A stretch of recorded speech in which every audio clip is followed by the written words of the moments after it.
What if losing your sense of purpose isn't a sign that something's wrong with you, but a sign that you've outgrown this season and something better is about to enter your life?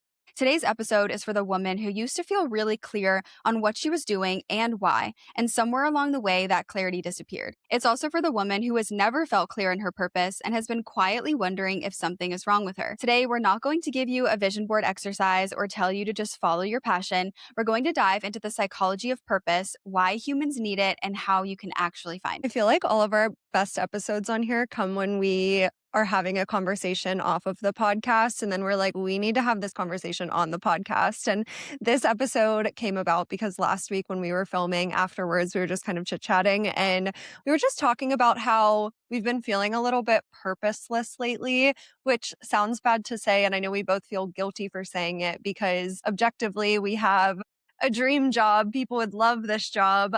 But I do think that it's easy in this career field to start to feel a little purposeless if you're not careful about it. And I feel like from my perspective, I've been getting to a point where I just don't really know if I'm feeling fulfilled with the content creation thing, like content creation being my sole what in my career. When I was thinking back to, when I got started doing all of this and why I didn't feel that way, why I did feel more purposeful. And it's because I was feeling like I was making more of an impact back then.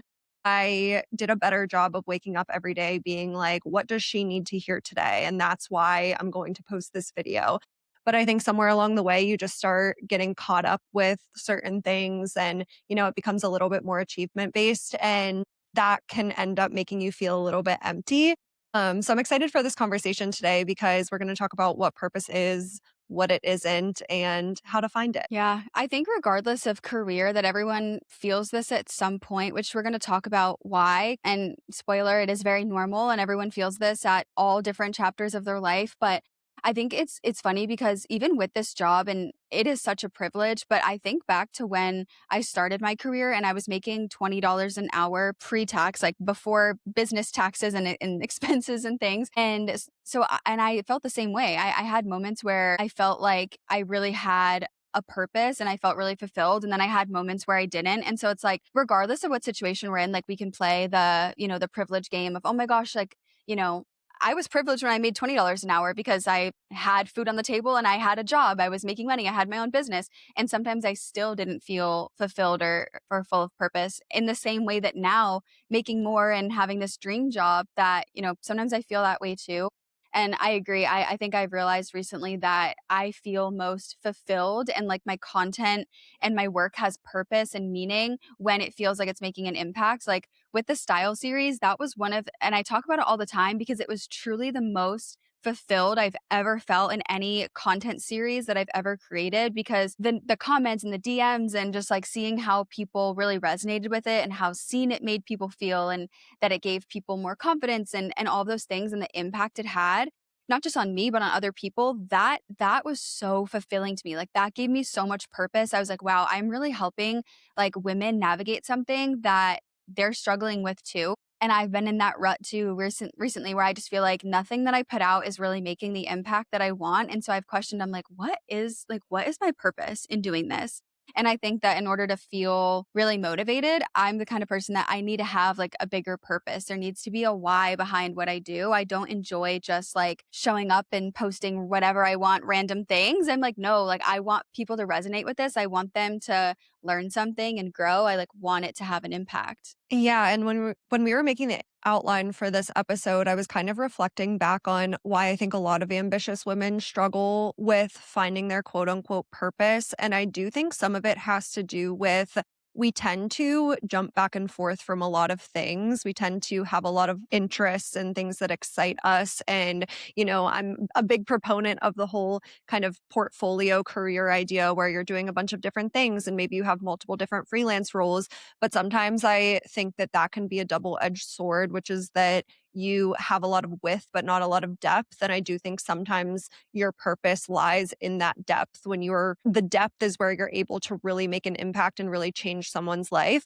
So I think that can be kind of a trap too. But I think that segues us really well into this first section, which is what purpose actually is and what it isn't. And I was talking about this earlier, but I realized that I was mistaking achievement for purpose, and achievement does not equal purpose.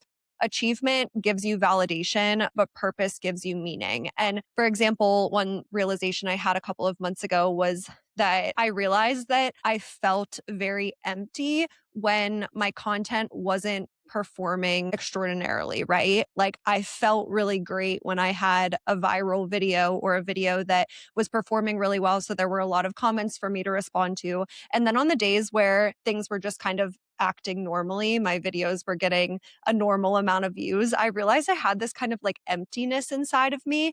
And that's when I was like, I'm mistaking achievement with valid or with purpose. So I think that that's kind of a good reminder here too. Like when you're searching for your purpose, it's not necessarily what's going to give you the most achievement or the most validation from other people. It's when you're going to walk away from the conversation being like, wow, I really helped someone, or someone's life has really changed because of that conversation that we just had, or because of the service that I offered them, or all of that. So I think that that was kind of like the first realization that I had in this. 100%. I feel similarly with my own stuff. I think it's so easy to be like, "Oh my gosh, this has so much purpose and meaning," when you see it resonating with the masses, but then you forget that some of those more like quote unquote normal videos like you said are they're still resonating with people. They just might be resonating with fewer people if it doesn't go viral, but that doesn't mean that it has less impact. So if then we're associating the numbers with like my purpose really lies here because it hit this certain metric, it just becomes like now we're just chasing that metric over and over, which is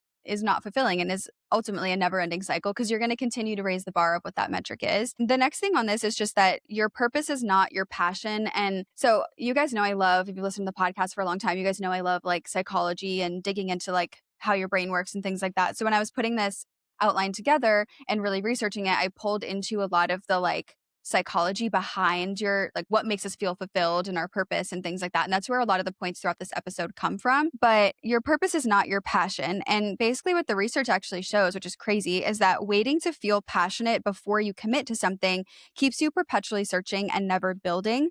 And actually purpose is built through engagement, skill, and contribution, not a sudden jolt of passion. And I had to think about this for a little while after I found this online, because I think that when we think about purpose, we're like, I just want to find like my purpose and it's going to be something that I'm so passionate about. Like one day I'm going to be sitting there and I'm on my couch, I'm going to be like, oh my gosh, like I am just destined to be a DJ. And like, that's my purpose. You know what I mean? Like or like whatever it may be, right? It's like you're suddenly going to unlock this thing that is going to be like, oh my gosh, I just found my purpose in life. But the reality is that your purpose is does not have to be something that you get a sudden jolt of passion about or that you are passionate about, right? Like I am really passionate about, I don't know, I really like to cook. I love coffee. That does not mean my purpose is around coffee. I love puzzles. I'm passionate about a puzzle. Does that mean that I like my purpose is around that?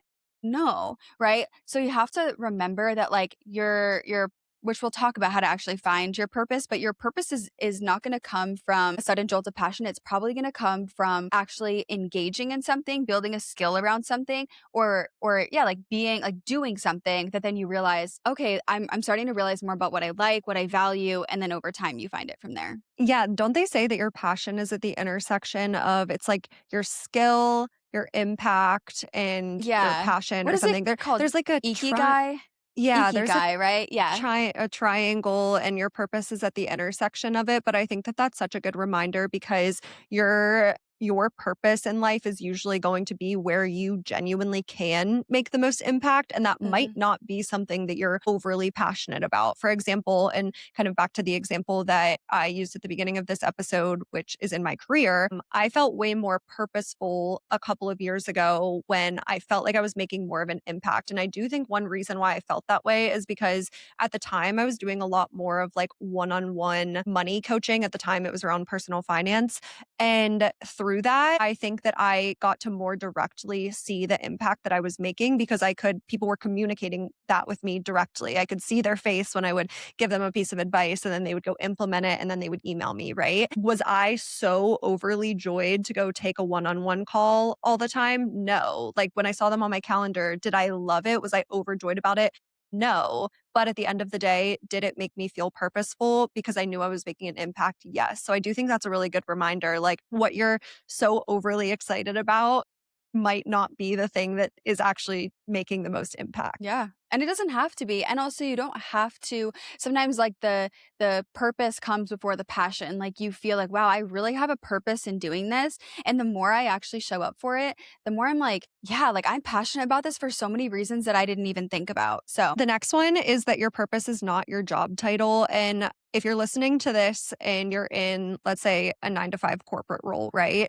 This episode does not need to mean that you need to go quit your 9 to 5 corporate job because you don't find a purpose and a meaning and an impact in it. That's not what we're saying here at all. I do think that there can be a distinction between what your job is that you get a paycheck from versus what you're called to do and where you think that you can make an impact in the world. You can do something outside of your 9 to 5 job. I was having this conversation with a friend the other day. She's actually in between jobs right now, but my wedding is coming up, right? And she offered to help me do like the cookie table that's a Pittsburgh thing. You do like a Pittsburgh cookie table and there's like a million different kinds of cookies. So she offered to help me. And so we're making cookies one night and she was like, oh yeah, my friend got married in March and I did the whole cookie table for her. I was like, Emily, what? 30 different types of cookies this girl baked. 30. She was like, oh yeah, I have a pizzelle maker. I made like 6 different kinds of pizzelles. I made lady locks. I made cannolis.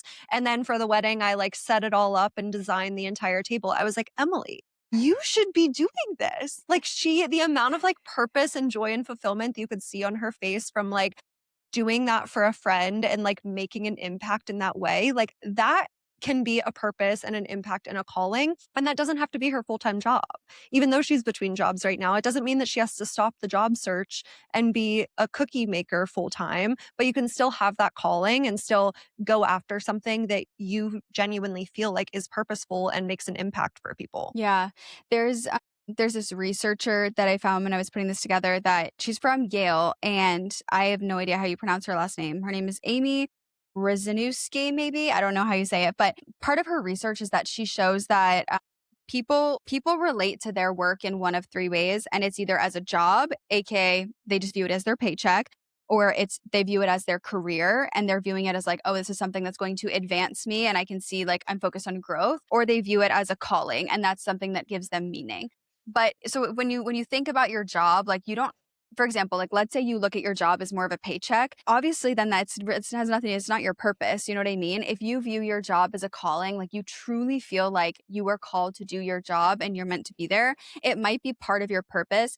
But with a calling, there is typically a why behind like what you do. Like it's not just what you do. Like for example, let's say you feel like it is your calling to be a pediatrician, right? And so you go to med school and you become a pediatrician and you feel like that is your calling. I bet that when you say like you want to be a pediatrician or like I love being a pediatrician, you're not like, oh yeah, because I just like love giving kids vaccines and I love like, I don't know, yeah, like wiping down the table after the patient leaves. Like, no, like you're not, it's not those things. It's probably the like how and the why. You're like, I love being a pediatrician because like when I get to see kids hit milestones, like that is so satisfying to me. Or like I love that I get to be there in those moments where a kid is struggling with something and I get to like help them find relief or whatever it may be. Like there's probably some sort of why. And also there's probably a how. You're probably like, how do I want to show up to this job? Like, how do I show up to this job because it gives me meaning? I show up with a smile on my face. I show up with joy, with patience, whatever, because that's how I want my patients to interact with me. Again, it's not always about the what, it's about the how and the why. And so I think like if your job, whatever job you have, I think you can find purpose in it by focusing on what your how and your why are for life in general and then applying it to your job.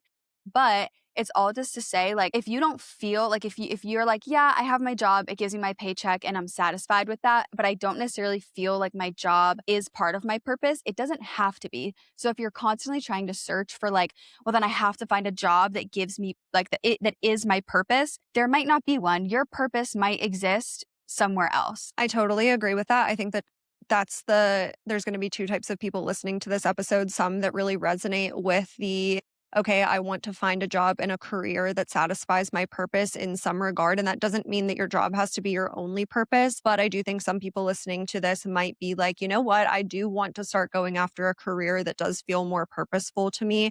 But some people might be the opposite. Like some people might be like, no, you know what? I love my 9 to 5 engineering job for the paycheck and I have a little bit of fun while doing it because I like my coworkers. Does that mean that I am super passionate and I find my purpose in the engineering that I'm doing every day for whatever company? No. But I think that that's where we can start to find purpose in other ways. And we have a couple of different examples here. Finding meaning in life actually comes from 4 different things. The first one is belonging, which I feel like we haven't touched on yet in this episode, but it is such a big piece of it. Really finding belonging in your community and feeling like you are valued in the community that you're in. Like the people that are surrounded by you really get an impact from you and you bring value to your community. I think that that's kind of an underrated one too when we're talking about impact. It's like not just the impact that you're making in the world, but the impact that you're making in your immediate community. And that can be so immediate, like your immediate friend group. How are you providing value to them? What is the impact that you're making to your friends? I think that you can find a lot of meaning and purpose and fulfillment in that. Yeah, and then the second one, because so this framework of where meaning actually comes from is from a book called The Power of Meaning, which is really interesting. And basically, her kind of position in this book is that purpose doesn't have to be world changing, it just has to be yours, which I need to read this book. I actually feel like it'd be really, really good. And part of her whole like shtick and what we want to emphasize here is just that purpose is not one big thing. Like it is not necessarily like I and some for some people, yes, some people are like, my purpose in life is to be a mom. And that is it. My purpose in life is to be a doctor, an engineer, whatever it may be. And that's that. But it is not necessarily, it doesn't have to be one big thing. Your purpose can be lots of different things. And I think that when we're sold that idea that purpose is one big thing, it makes us feel like we are constantly in search of just one thing that feels just right. And I think that pulls us away from finding purpose in all of the other small things. So this author says that, yeah, purpose or meaning in life comes from 4 things, which is the belonging. So finding community and building relationships where you are valued for who you are. The other one is purpose, having a long-term goal that motivates you and contributes to the world. So that's how she defines purpose. Storytelling, crafting an inner narrative that makes sense of your life experiences. So what are the stories that you're telling yourself and how's that actually guiding your life and guiding you towards your purpose? And transcendence, which is experiencing moments of awe that connect you to something vast. And that one in particular, I think is so underrated and something that I think when you're feeling purposeless is a good place to go back to of like, what makes me feel in awe of the world? Is it like going to the mountains and just like seeing that? Or is it maybe going to a concert? I've thought about this a lot recently and, feeling kind of purposeless. And I'm like, I need to go to a concert. I used to love concerts because I love the feeling of looking in like baseball games, like things like that. I love looking at a giant crowd of people and just looking at like thousands of people experiencing joy at the same time in the same place over the same thing. Something about that just makes me want to like cry. I just think that is such a beautiful, it's just so beautiful. You know what I mean? Like, or like when like, you're at a restaurant and you see like there's like a table, it's like a family with a baby and like the whole family's like looking at the baby and like, oh my gosh, they're so cute, right? Like that is just like one of those things. It's just like such a precious human experience. And I love being around that. That makes me feel in awe of the world and of humans. So like, and that can help you kind of recenter. So yeah, I think if you can't find meaning in like one of life's chapters, like your meaning's probably or the meaning is probably a little bit bigger, your purpose is a little bit deeper, and you have to try to find it in the small things. Also think that that's a really good point to kind of like double down on is finding purpose for each of life's chapters and just understanding that it doesn't have to be one big thing for your entire life. Your purpose is naturally going to change. I was having a conversation with my friend who's a startup founder the other day and he's been working on a startup every single day, 24/7 for the last 3 years, right? And you from externally, it might be easy to say, "Okay, that is his life's purpose." Like, this problem that this app is trying to solve is his life's purpose. He's clearly so passionate about it. And, like, yes, he is, but he was telling me the other day, he was like, "Oh, yeah, like, the app is just getting to such a great point that, like, I don't really need to be in the weeds with it anymore. Like, we have a couple of engineers that can solve problems. We have a customer service person. Like, I think it's time for me to not move on to something else, but really start thinking about, like, what's my next thing?" And it kind of made me realize, like, that in order to, like, dedicate a couple of years of your life to something, that doesn't have to be your life's purpose. And like you said earlier, searching for that one thing that's going to be like, "Oh my gosh, I'm so passionate about this that I can do this the rest of my life." I do think sometimes that, like, halts us on getting started because we are waiting for that, like, "Okay, I am only going to get started on this if I know that I can dedicate my entire life and my entire career to it." And realistically, you're not going to find that thing. So I think that that can be a good reminder for people listening to this. If you've been like having a bug that you want to get started on something, but you're like, am I passionate enough about this? Give it a try and you might find a lot of purpose in it. And it doesn't have to be your like one sole purposeful thing that you do for the rest of your life. 100%. And we're going to talk a little bit more about that kind of stuff too, a little bit later in the episode on how to actually find your purpose. And that is really connected to that. So we will put a pin in that too and come back to it. But we wanted to talk a little bit too about why purpose matters to us as human beings and why losing it feels so disorienting for us, because sometimes like I sometimes will be like, okay, why am I trying to chase a purpose so bad? Like, why can't I said this to my manager the other day. I was like, sometimes I wish I was just one of those people that just could like post whatever the heck content online and not care about what it looks like, not care about the audio, not just like put whatever out there. And I was like, and then she's like, but you wouldn't like that. Like she was like, you wouldn't enjoy that. She's like, that's not you. That's not how you like to show up. That's not what you want to do. And I think like I think for probably the people listening to this podcast, we all strive to find our purpose. There are some people who maybe aren't as focused on it, but I think that it is a very natural thing for us. And so when we feel purposeless, it's like, why does that feel so disorienting? And so we wanted to talk a little bit about that just to help you understand and not also just kind of release yourself from the shame of feeling purposeless or maybe pushing yourself to find your purpose. But humans are wired to need purpose. There is a book. It's called Man's Search for Meaning. It's by Viktor Frankl. He's an author and a Holocaust survivor. And he has done a lot of, like, he has this book and he's done a lot of speaking and things. He has passed away since, I believe, but he has talked a lot about meaning in life, being a Holocaust survivor, and then finding purpose after that and finding meaning. And he's talked a lot about in his book about not, because I've read this book, it's really good, I think everyone should read it, but talking about it's like, how do you find joy after going through something like that and still have meaning in life and not just sit there and be like, I went through all of this, like what's the meaning of life? And one of the things that he says in this book, and we're actually going to quote his book a couple times here, but he says, those who have a why to live can bear almost any how. And that, I think, part of why, like when we have a purpose, things feel a little bit smoother. They feel a little bit easier. We can bear the how, right? It's like, if I know I want to start this business and grow it, to me, it's like, okay, the how I'm going to get there, I don't know, but I know I'll figure it out. And that how feels easier. And then the what starts to feel easier because we're like, okay, I can figure those things out because my why is big enough. And when we don't have that clear why, we don't have that clear purpose, then those things become more challenging and there's more friction. And one thing that he actually says too is that his perspective is that humans are not truly driven by pleasure or power, but by meaning. Obviously, there are like corrupt people in the world, right, that are driven by pleasure and power, but most people are driven by meaning. They want to find meaning in what they do. And that pleasure ends up coming from doing something that is really meaningful. So humans are wired to feel this way. I totally agree with that. And I think back to the point on like humans aren't wired to care about power. I think that goes back to what we were talking about at the beginning of this episode, where sometimes we mistake achievement for purpose. And I know I was finding myself do this, but I was getting to a point where I've always identified as an ambitious person. I have always worked really hard. I've always had multiple jobs. I've always just like been better when I have more to do. And over the last probably like 6 to 12 months, maybe 12 months, I've found myself being so lazy and not like sleeping in too much or like not going to the gym, lazy in the fact that like if I had to sit in front of my computer for multiple hours at a time, I like couldn't focus.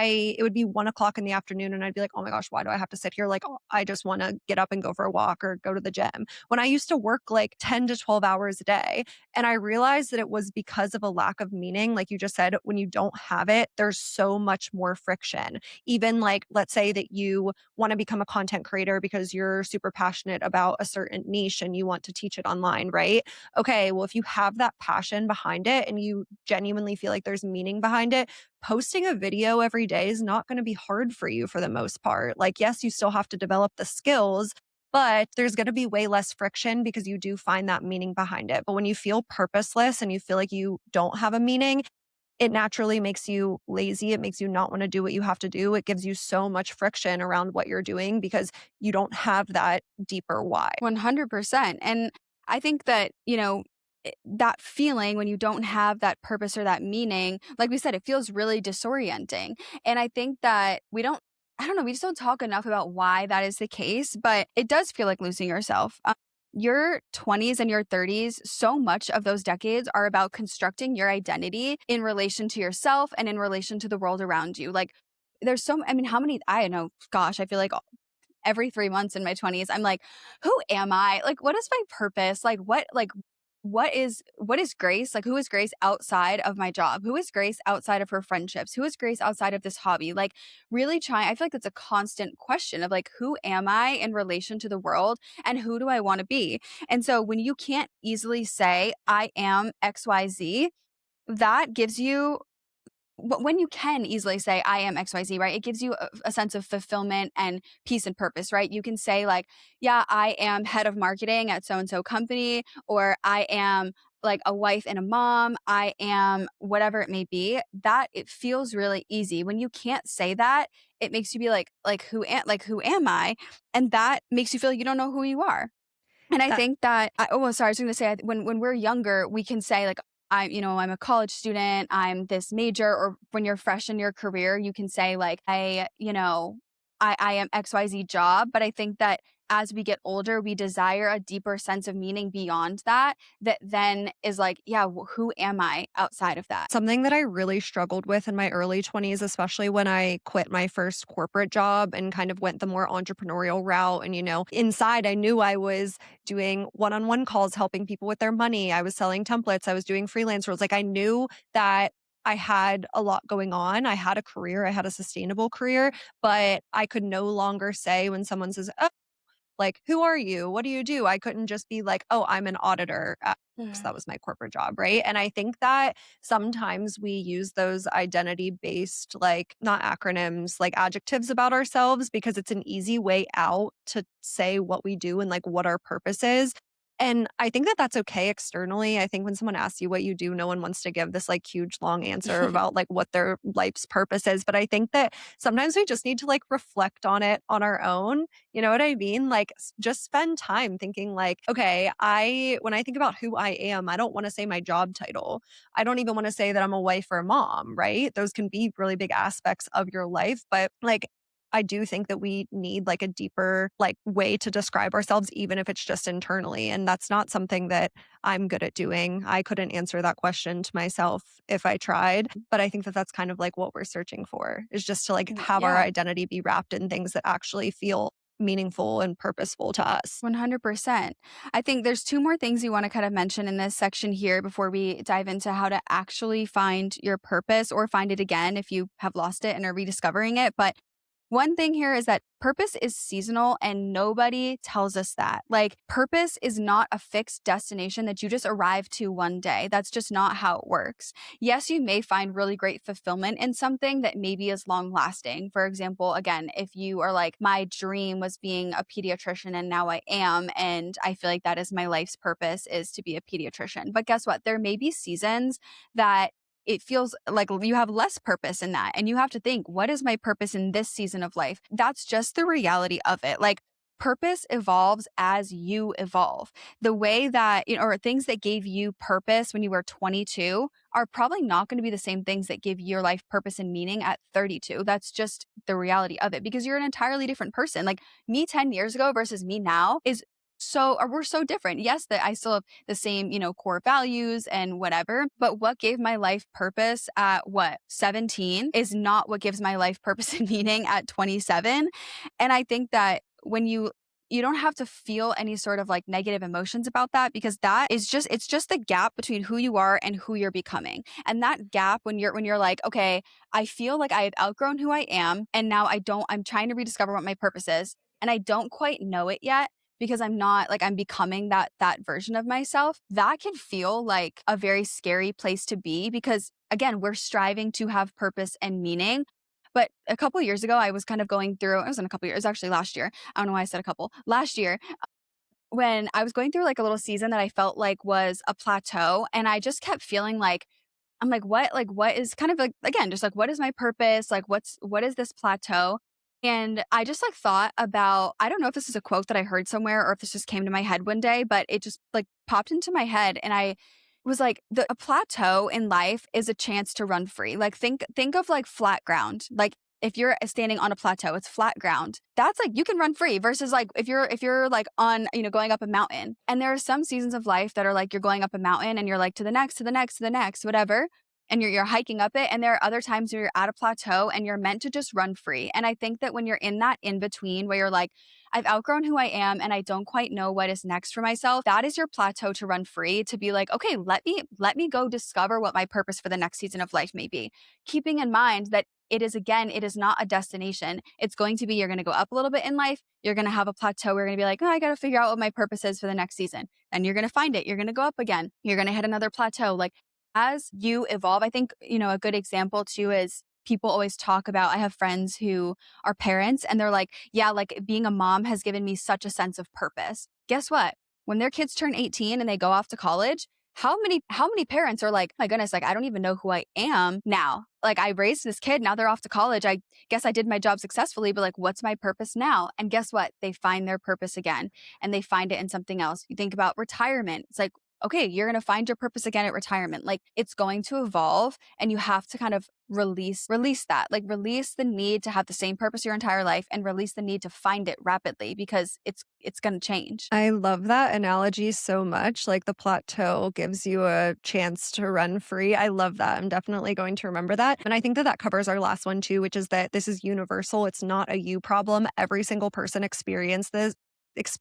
this as their life stages change. Naturally, what your purpose is when you're 22 is not going to be the same as your purpose when you're 32. And I think that sometimes when we are in a season of life where we feel purposeless, it's easy to look backwards and say, what gave me purpose in a prior season of life? For example, I said, I felt more purposeful in my early seasons of content where I was, selling budget templates and helping people with their money. Does that mean that in order to feel purposeful now, I need to go back to doing one on one money coaching calls? No, that's not the correct season of life for me. And now I need to search for in this season with all of the growth that I've experienced over the last 4 years, how can I make an impact now? And what is purposeful for me now? And that doesn't Mhm. mean that what's purposeful for me now is going to be what it's like when I'm, 35 and this podcast has evolved so much and we're moms and wives and all of that. So, yeah, I think that that's such a good reminder that what you're doing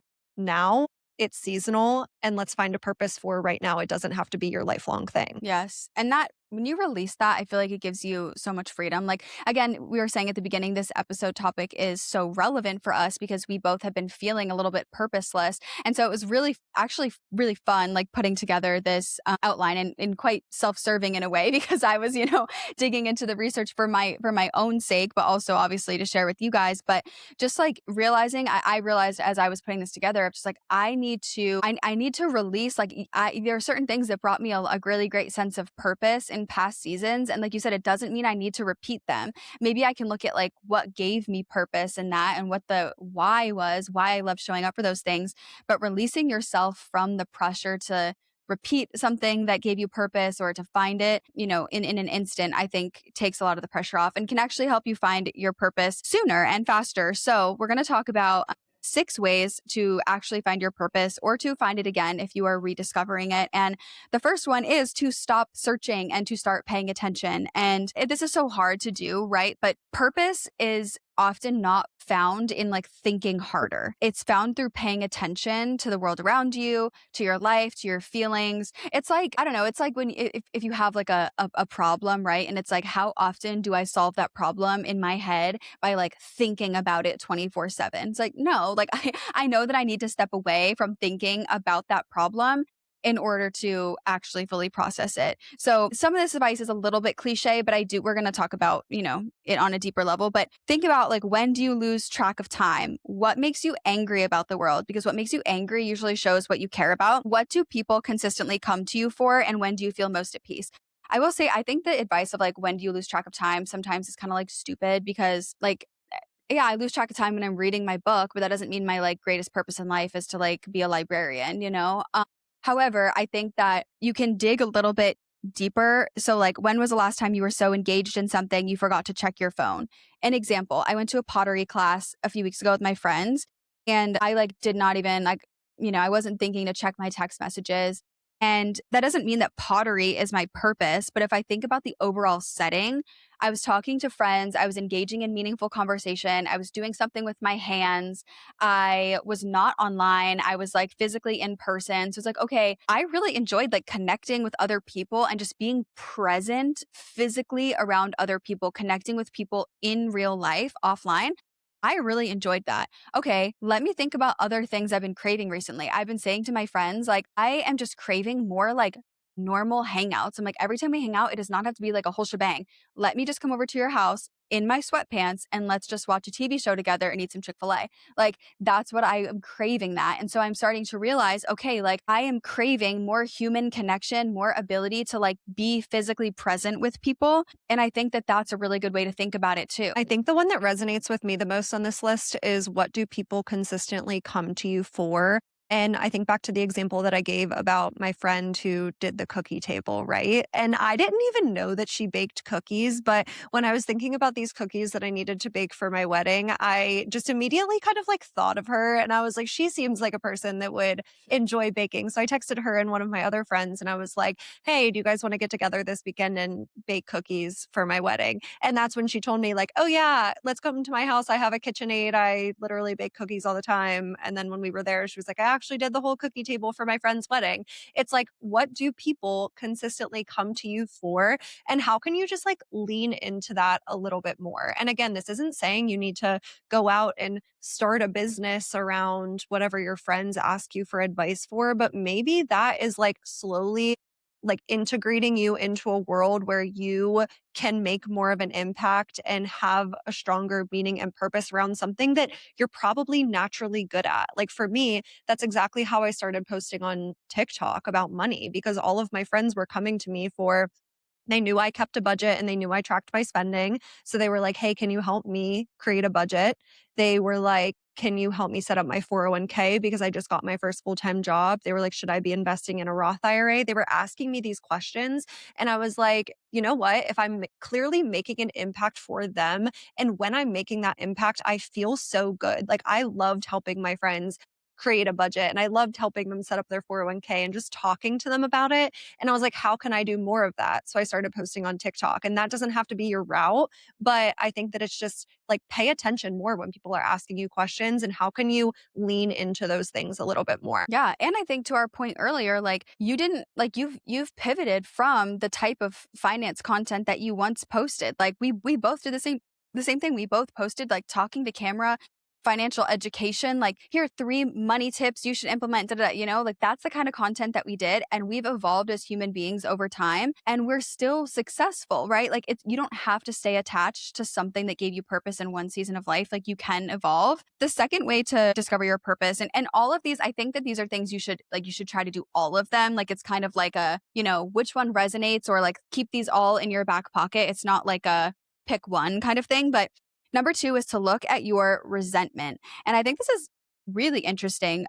this is one again that I found in researching of how to actually discover your purpose, but look at what bothers you because what bothers you usually shows what you value and where you can make impact. So, for example, if you resent people that aren't honest, you probably really value integrity. If you resent people who waste their potential, you probably value growth. So, sometimes when we feel like we don't have purpose, it's because we don't quite know what we value enough to be like, okay, I really care about this thing. Like, this is really important to me. And obviously, like, integrity and growth are things that, it's not like your purpose is to, force people to be honest. But for example, let's say you really value people who waste their potential. And so therefore you value growth and you also really love fitness. What would it be like to maybe be a fitness coach? Like, is that something that would be interesting to you? What about if you really love, Legree like I do, and you're like, maybe I should become like a Legree teacher. Like maybe I would really like being an instructor for that. Like, and maybe that's something that gives you a sense of purpose and fulfillment because you love seeing people grow and you really love fitness, right? Like it can be something like that that maybe it forces you to look at your values and then you see it can help you build, yeah, looking at your values and helping you find the foundation of your purpose. And I think that that goes really well into the third one, which is to audit what you're consuming and who you're around when you're thinking about things that you start to resent or things that annoy you. I think that, yeah, doing that audit of like your consumption and who you're letting into your environment, I think is so important. I think I'll also add to this one is like auditing how much you're consuming and leaving room for that white space. Like, all of this is kind of asking you to be very reflective. And when are you giving yourself the time to be super reflective? I was listening to a podcast the other day with the guest was a founder of this company that I've heard of before. So I was interested in listening to the podcast because she was the guest. And she was saying that she spends a minimum of 5 hours a week with a piece of paper and a pen, like staring out her window, looking at the sun, basically journaling. That's what she's doing. But 5 hours a week, that's her minimum that she spends. And she was like, I just realized that I was getting to a point where all I was doing was consuming. If I was at the gym or in the car, I was listening to music. If I was at my desk, I was consuming something on my computer. If I'm looking at my phone, I'm on social media. And it's like, when are you giving yourself time to actually do these audits and really think through, what you want out of life? And I think that sometimes that naturally comes when you're just putting pen to paper and journaling. So, yeah, I think Yeah. that auditing what you're consuming, who you're around, but then also how much you're consuming is super important. I think like we in our and I am so guilty of this, especially if I'm going through an anxious season. Like I will always have music on, a show on, a podcast, an audiobook. I will be scrolling if I am laying in bed. If I'm in an anxious season, I will constantly be having like some sort of input because like sitting alone in my anxious thoughts will like drive me insane. Like actually, I will spiral. And I think that in those seasons where I feel like I don't have like purpose, I tend to be more anxious because I don't like the feeling that it brings. But I think that I have learned personally along those lines, I need to go and live my life. Like your purpose is not going to be found again with you sitting there at your desk thinking, what is my purpose? Yes, like give yourself like go live your life and then give yourself that time to sit there in that blank space with a piece of paper and just be like, does anything come to mind? And if nothing comes to mind for the hour that you sit there, okay, fine. Don't even write anything down. Like don't force yourself into something, like into a thought just because you want to close the loop and find your purpose. But I think that, like I was like, point one was saying, like, stop searching and start paying attention. Like, go live your life and then just see what you notice and then allow yourself to have white space to be able to just let your thoughts come in. Because if you're constantly like input, you're never giving your brain space to have any sort of output. Like, your brain wants to talk to you.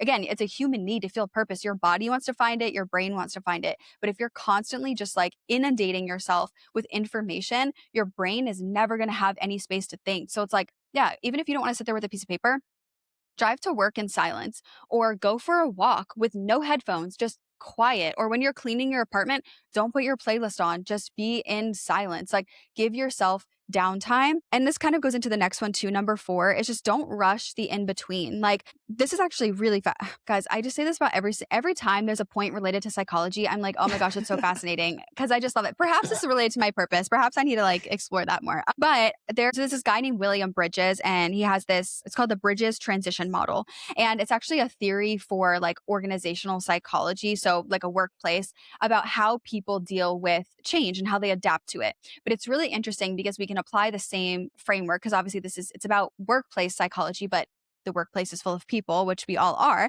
And so we can apply this to our lives as individuals as well. But there are 3 different stages that it talks about. And the first one is ending, losing, and letting go. And basically, the theory states that even positive changes require people to give up old habits, routines, and identities.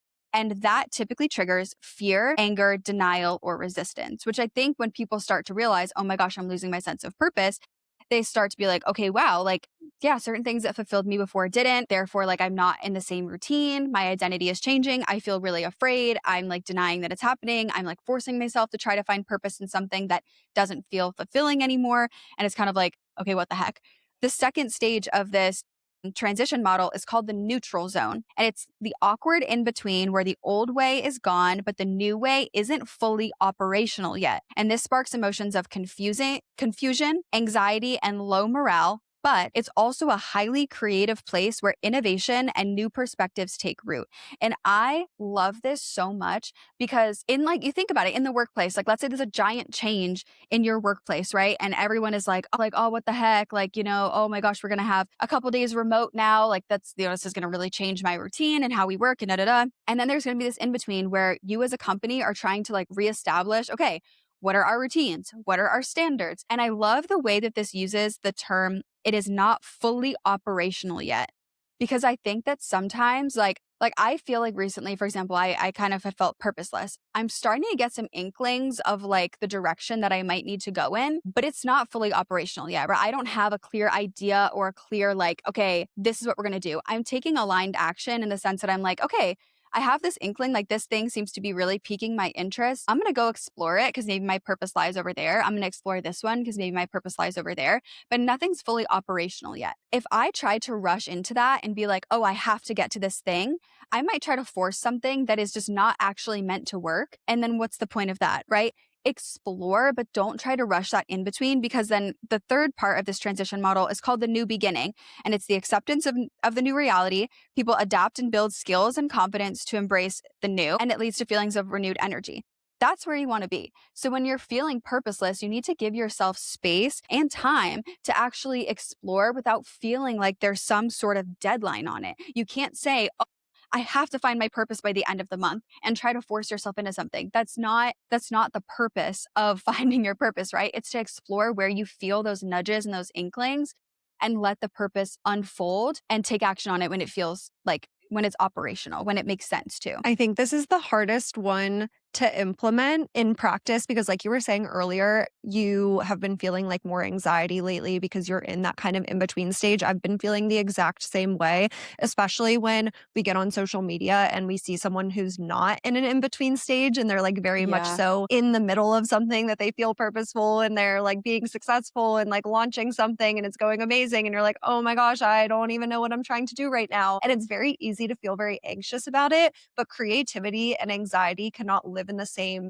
body, I don't think. I don't think that you could be creative and anxious at the same time. And I've definitely been allowing myself to, feel that anxiousness around being in an in between stage. So I do think that this one's a hard one to implement in practice, but it is just such a good reminder of like, it's normal to be in a phase where you're like, I don't yet know exactly where I'm going. It's not fully operational yet, but I'm just going to allow myself to kind of sit in my thoughts and feelings and explore things when they come up. That's exactly the phase that I'm in right now too. I'm like, I've had thoughts in my head that I'm like, okay, well, I haven't been exploring that. Maybe I need to, but I can't go fully into it yet because I don't know exactly the direction that I'm going in. And yeah, I think that that's such a good reminder that there's ways to take steps towards something that you have an idea around without forcing it, without trying to like launch something next week and Mhm. like go start a business tomorrow. It doesn't have to be that. You can still be in that in between stage and that's still a productive and like creative phase of your life to be in.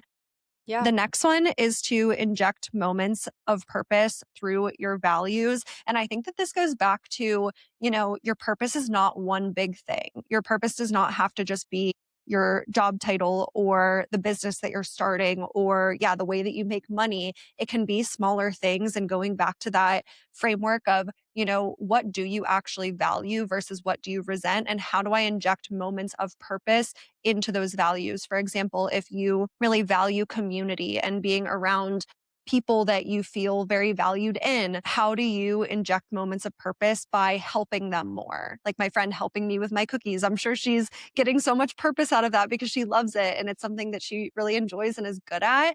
Um, how can you do more things like that? And I think that that's such a good way to, again, go back to what are people coming to you for? What are you naturally good at? What gifts do you have? And then you could do it on a larger scale down the road. Absolutely. And I think that when you're it's funny because I have been thinking about how much I really value like connecting with other people and like I said those really simple like human moments. Like I love when someone like holds a door for me and I'm like awkwardly behind them but you can tell they're like I should hold it but then they're like oh she's kind of awkwardly behind and then you have that awkward human moment where you're like thanks so much and you kind of like do that silly jog to the door. Like I love those like simple like human moments and I've really been thinking about that a lot recently. And it's funny because I think about, okay, if I really love connecting with other human beings and so I try to inject that into my daily life through that value of I value connection. Okay, when I'm at coffee shops, when I'm, standing in a line, I try to chat it up with people around me. Then you think about how fruitful those conversations can be and what you learn and discover about yourself and about other people by having those conversations. Again, oftentimes that helps you navigate your way to your purpose or if you really value fun, like if you're like, I value joy and fun, like I just want to have so much fun in my life, and you make it a priority in this season of life to seek out fun, like I'm just going to go do like random things. Like I literally was on the reason I said DJ earlier is because I was literally on Eventbrite last night, just like looking for fun things to do. They have like this like free intro to DJing class. And I'm like, I'm gonna text. I saw it last night at like midnight. I'm gonna text my friends, and be like, who wants to do this? Because like I love music and I love like trying new things. I love having fun. Why not? It's free. Like you get to learn how to do a little mix. Okay, cool. How fun. Let me go do that. There was like a free bring your own vase class at a florist in town. You bring your own vase and they give you flowers and they teach you how to put together a bouquet. And it's free. That is fun. Like let me go out and do those things, right? If let's say you value fun and you want to inject that more into your life, so you go and you try some of these things, you will probably meet people or discover more about what you like and what you don't like and who you are that helps you navigate towards your purpose. So I think that's really also an important reason why it's just good to think about your values and then try to bring yourself back to it because you'll often discover things by living out those values. And the last one here, and this is sort of contradictory to number 4, but also not in a way, but it's to start before you feel ready. That author that I mentioned earlier that has the Man's Search for Meaning book named Viktor Frankl. This is a quote from him again, and he says, don't aim at success. The more you aim at it and make it a target, the more you're going to miss it. And I think sometimes it kind of goes back to what we were saying earlier about viewing your purpose as this like final destination of I want to, it has to be this one thing. And so I'm just going to like wait until, I hit this one thing and then I will be at rest. And so we wait and we wait and we wait and we don't even take any action on those inklings or those nudges that we have. And I'm a big believer that like when you feel those intuitive nudges, like you're trying to be pushed in a certain direction. Like your body's trying to tell you what you should go explore them. But purpose is often discovered in the doing, not in the planning. Again, sitting at your desk trying to think, what is my purpose? Like probably not going to lead you there. You need to get out and do things. So if you feel a nudge towards something, take a small action in the direction of it without having the thought of, well, I don't want to waste time if this ends up not being related to my purpose. Go create something, volunteer, teach something, build something. Okay. It goes back to that quote. We've said this on the podcast a bunch of times, but action creates clarity faster than thinking ever will. If you feel a nudge to go do something, go do it.